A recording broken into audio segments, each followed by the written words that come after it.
Dalam setiap babak sejarah manusia, selalu muncul sosok yang mengoyak keteraturan lama dan menggugah kesadaran kolektif yang tertidur.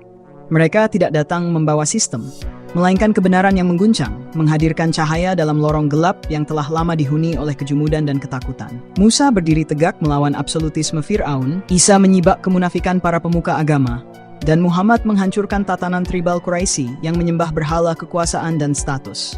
Mereka bukan birokrat ilahi yang datang untuk membentuk lembaga, melainkan pembebas yang mengembalikan manusia pada fitrahnya, berpikir, merdeka, dan beriman secara sadar.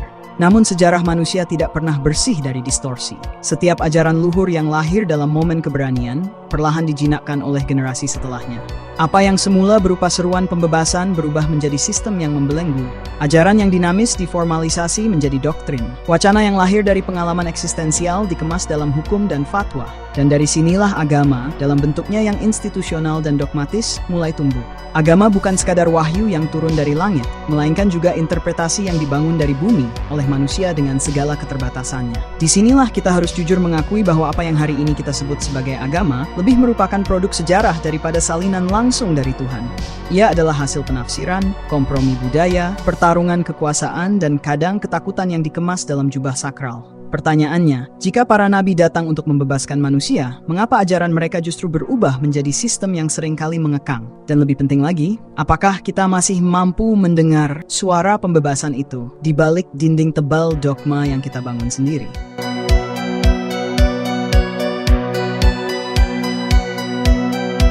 Nabi dalam makna terdalamnya bukanlah pendiri agama. Mereka bukan perancang institusi keagamaan atau arsitek sistem hukum. Mereka adalah pengganggu tatanan, perusak kemapanan yang menindas, dan suara dari luar sistem yang menggugah manusia untuk bangun dari keterikatan, baik terhadap kekuasaan, tradisi, maupun dogma. Mereka adalah pembebas, bukan penjaga pagar. Musa muncul dalam konteks perbudakan sistemik Mesir kuno, di mana manusia dianggap milik negara, dan hidup mereka ditentukan oleh absolutisme Fir'aun.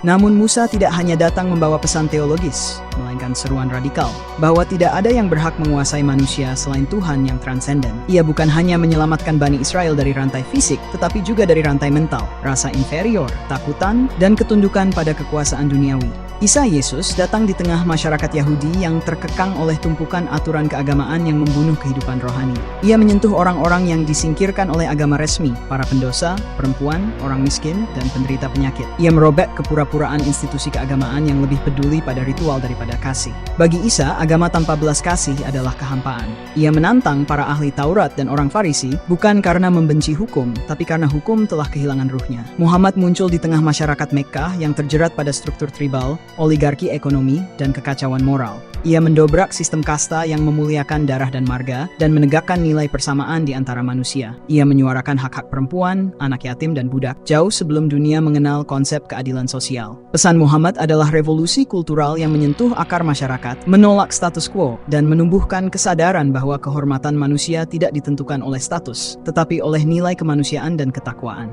Ketiganya, Musa, Isa, dan Muhammad, tidak datang membawa kitab hukum dalam arti birokratik. Mereka membawa ruh, dan ruh ini menghidupkan manusia yang selama ini hidup dalam sistem yang mematikan. Mereka membebaskan manusia bukan hanya secara sosial dan politik, tetapi lebih dalam lagi, secara spiritual dan eksistensial. Mereka mengajak manusia untuk melihat, bukan sekadar patuh. Namun, pembebasan ini punya musuh yang sangat kuat, keinginan manusia untuk membuat segalanya pasti, terukur, dan bisa dikendalikan. Maka setelah mereka tiada, ruh itu mulai dijinakkan.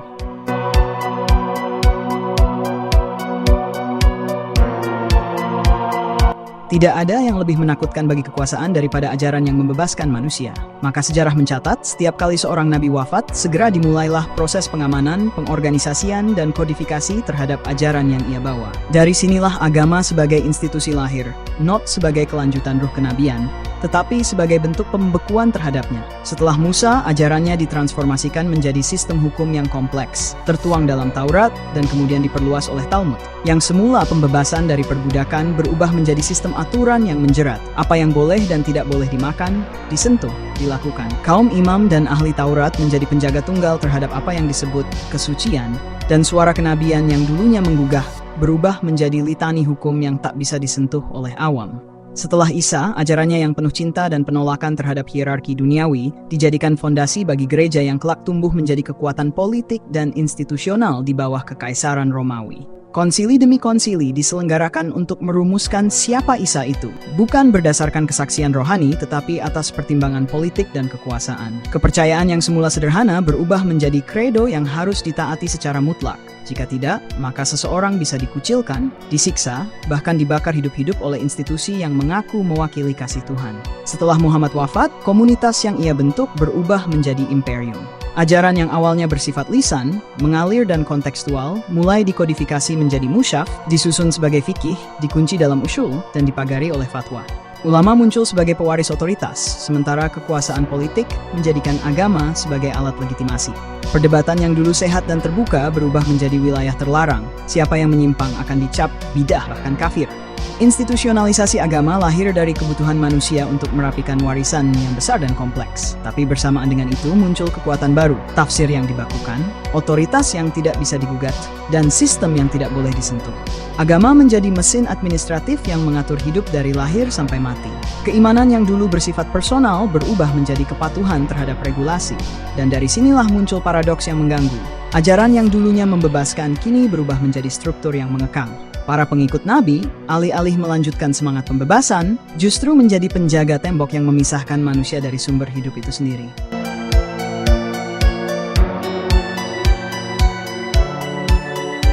Setiap ajaran luhur begitu masuk ke dalam sistem, perlahan kehilangan vitalitasnya. Apa yang dulu menjadi api yang membakar ketidakadilan, berubah menjadi lilin di altar kekuasaan. Nyalanya kecil, dijaga agar tidak membakar apapun kecuali dupa dan ritual. Inilah ironi besar dalam sejarah agama. Bahwa ajaran yang lahir untuk membebaskan manusia justru dijadikan alat untuk mengendalikannya. Institusi keagamaan dengan segala struktur dan hierarkinya mulai menetapkan batas antara yang benar dan sesat, yang halal dan haram, yang beriman dan kafir.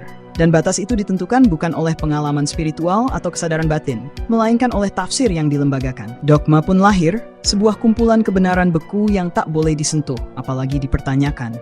Dan ketika pertanyaan tak lagi diizinkan, maka iman berubah menjadi ketakutan dan ibadah menjadi kewajiban kosong tanpa makna. Dalam kondisi ini, agama tidak lagi menjadi jalan menuju Tuhan, melainkan pagar-pagar yang memisahkan manusia darinya. Ia bukan lagi bahasa cinta, melainkan bahasa penghakiman. Dan orang-orang yang mempertanyakan atau mencari kebenaran di luar garis resmi, tidak dianggap sebagai pencari Tuhan, melainkan musuh yang harus dibungkam.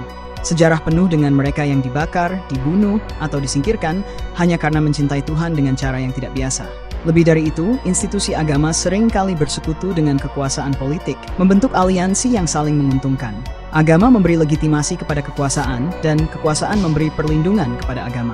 Dalam keadaan ini, agama kehilangan suaranya sebagai pembebas dan berubah menjadi pelayan kekuasaan. Kritik sosial dibungkam atas nama stabilitas, dan keadilan disimpan dalam kitab suci, tapi dilarang turun ke jalan. Maka yang tersisa adalah ritual tanpa ruh, hukum tanpa belas kasih, dan umat tanpa kesadaran. Manusia tidak lagi dibebaskan oleh agama, tapi justru ditakut-takuti olehnya. Mereka beriman bukan karena menemukan cahaya, tetapi karena takut pada neraka. Mereka taat bukan karena cinta, tetapi karena tekanan sosial dan ancaman hukuman. Inilah pembelengguan paling halus, ketika manusia mengira dirinya suci, padahal sebenarnya hanya sedang dikendalikan. Dan di titik ini, misi kenabian nyaris tak terdengar lagi. Ia terkubur dalam kitab yang dijaga rapi, tetapi tak lagi dibaca dengan hati. Ruh pembebasan yang dahulu membakar padang pasir, kini hanya menjadi gema samar di dinding masjid, gereja, dan sinagoga yang megah, tapi sunyi dari keberanian.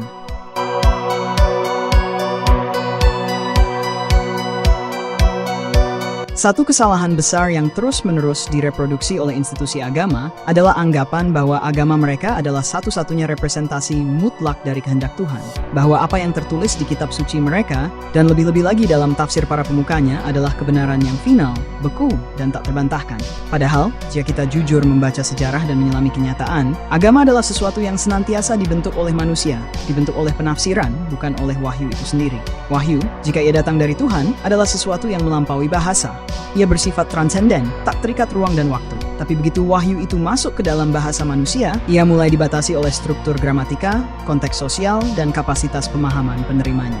Maka sejak saat pertama ia ditangkap, wahyu sudah menjadi tafsir, terjemahan Tuhan dalam keterbatasan manusia. Dan disinilah letak kerentanannya. Karena setiap tafsir lahir dalam ruang dan waktu tertentu, maka ia tak pernah bisa sepenuhnya objektif, apalagi kekal.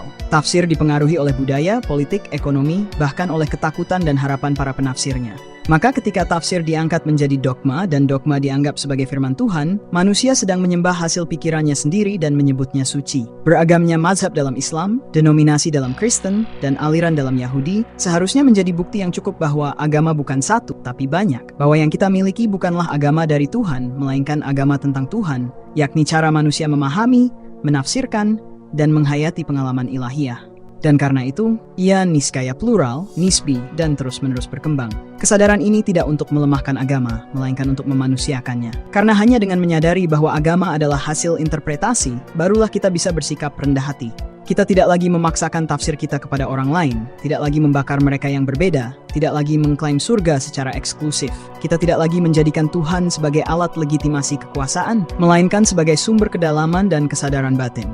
Dan yang terpenting, kita tidak lagi takut kehilangan iman hanya karena mempertanyakan dogma. Sebab iman sejati justru tumbuh dari pertanyaan yang jujur, dari pencarian yang tak berkesudahan, dan dari kerendahan hati untuk menerima bahwa yang kita miliki bukan kebenaran mutlak, tetapi usaha manusiawi untuk mendekatinya.